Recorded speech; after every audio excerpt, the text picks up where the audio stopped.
It was the annual lumberjack competition, and the final was between an older, experienced lumberjack and a younger, strong lumberjack.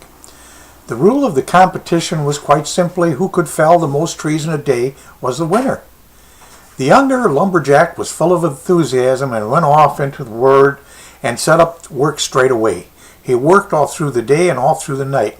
As he worked, he could hear the older lumberjack working in another part of the forest, and he felt more and more confident with every tree that he felled that he would win.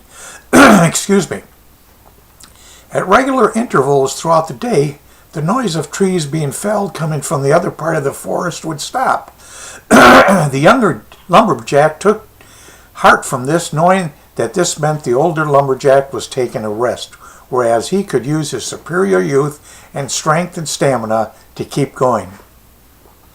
At the end of the competition, the younger lumberjack felt confident he had won. He looked in front of him at the piles of felled trees that were the result of his superhuman effort. At the medal ceremony, he stood on the podium, confident and expectant to be awarded the prize of champion lumberjack. Next to him stood the older lumberjack, who looked surprisingly less exhausted than he felt. When the results were read out, he was devastated to hear that the old lumberjack had chopped down significantly more trees than he had. He turned to the older lumberjack and said, "How can this be? I heard you take a rest every hour, and I worked continuously throughout the night. What's more, I am stronger and fitter than you, old man."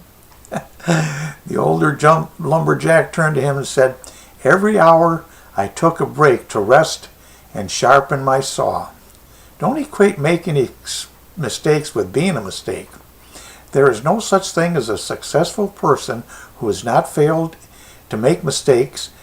There are significantly successful people who made mistakes and changed their lives or performance in response to them, and so got it right the next time. They viewed mistakes as warnings rather than the signs of hopelessness. Never making a mistake means never living life to the full. It's the voice that is telling you that you will, only can do, accomplish or reach very little, or even worse, sometimes nothing. Thoughts create or magnetize our personality and attitude. Dominating thoughts will eventually reproduce them in outward physical actions and gradually transform into physical realities. The thoughts we have from the time we wake up will definitely determine our attitude during the day.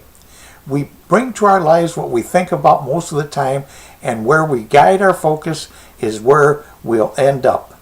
Luck favors the prepared mind. The best way to find out if you can trust somebody is simply trust them. Take action now. If you're ready to increase your income, work from home to be with you and your family, pay off all your bills and travel, provide more for you and your family, click the image below. Enter your email and watch the whole video as our friend Adam explains the system. Your family deserves it. If I can do it, so will you. This is Vince Pangori.